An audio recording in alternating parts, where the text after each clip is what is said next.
সংসদের বাজেট অধিবেশনের দ্বিতীয় পর্ব শুরু হতে চলেছে 9 মার্চ থেকে। অধিবেশন শুরুর আগেই লোকসভায় রাজনৈতিক উত্তেজনা তুঙ্গে, কারণ শুরুতেই লোকসভা স্পিকার ওম বিড়লার বিরুদ্ধে আনা অপসারণ প্রস্তাব নিয়ে আলোচনা হতে পারে বলে জোর জল্পনা তৈরি হয়েছে। সেখানে ফের লোকসভা স্পিকার ওম বিড়লার অপসারণের বিষয়ে বিরোধীরা সরব হবেন। ভবনের ভেতরে ও বাইরে জোর সওয়াল হবে। এই পরিস্থিতিতে তৃণমূলের অবস্থান নিয়ে জল্পনা তৈরি হয়েছে। তবে শেষ পর্যন্ত জানা গেল, লোকসভা স্পিকার ওম বিড়লাকে অপসারণের প্রস্তাবে সমর্থন করবে তৃণমূল কংগ্রেস। সূত্র বলছে, তৃণমূল সুপ্রিমো মমতা বন্দ্যোপাধ্যায়ের নির্দেশ মেনে কংগ্রেস সহ বিরোধীদের সঙ্গে অনাস্থা প্রস্তাবে সই করবে পশ্চিমবঙ্গের শাসক দল।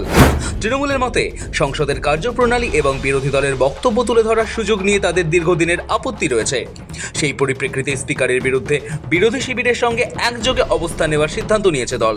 স্পিকার ওম বিড়লার বিরুদ্ধে আনা অপসারণ প্রস্তাব নিয়ে আগেই নিজেদের সাংসদদের পূর্ণ উপস্থিতি নিশ্চিত করতে বিজেপি ও কংগ্রেস দুই শিবিরেই হুইপ জারি করেছে।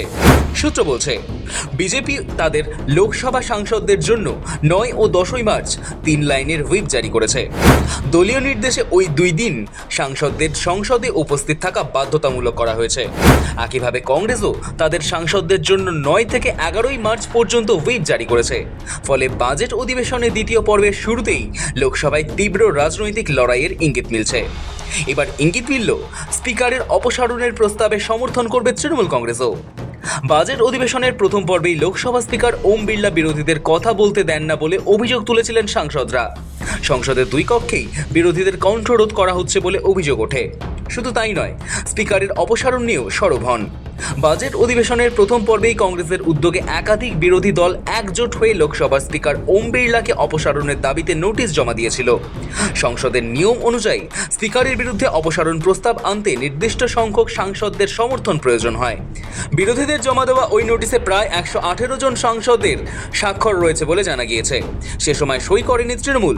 প্রশ্ন উঠেছিল, দূরত্ব বজায় নাকি কংগ্রেসের সিদ্ধান্তে ভর করে তৃণমূলের একলা চলো নীতি?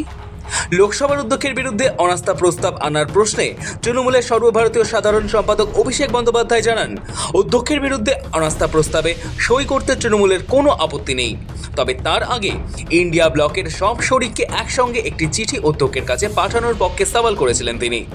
অভিষেক বলেছিলেন, অনাস্থা প্রস্তাব আনার আগে অধ্যক্ষকে যুক্তিসঙ্গতভাবে নিজের অবস্থান ব্যাখ্যা করার সুযোগ দেওয়া উচিত। অধ্যক্ষকে 2-3 দিনের সময় দেওয়া হোক।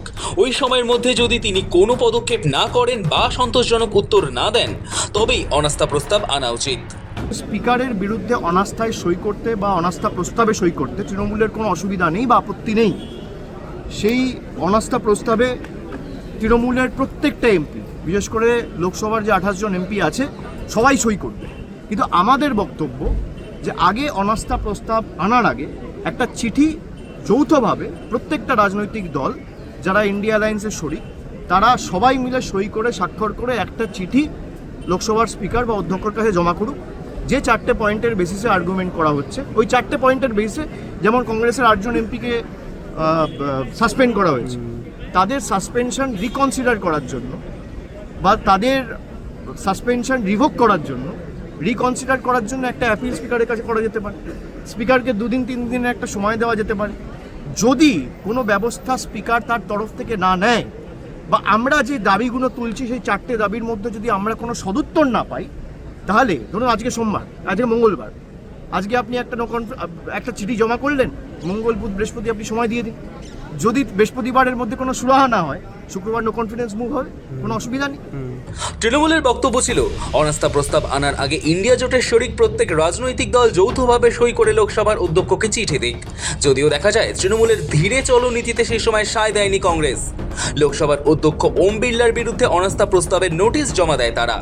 প্রশ্ন উঠেছিল, দূরত্ব বজায় নাকি কংগ্রেসের সিদ্ধান্তে ভর করে তৃণমূলের একলা চলো নীতি? দেশের মুখ্য নির্বাচন কমিশনার জ্ঞানেশ কুমারের বিরুদ্ধে ইমপিচমেন্ট আনার ক্ষেত্রে রাহুল গান্ধীর চুপ থাকা মোটেই ভালো চোখে নেয়নি তৃণমূল।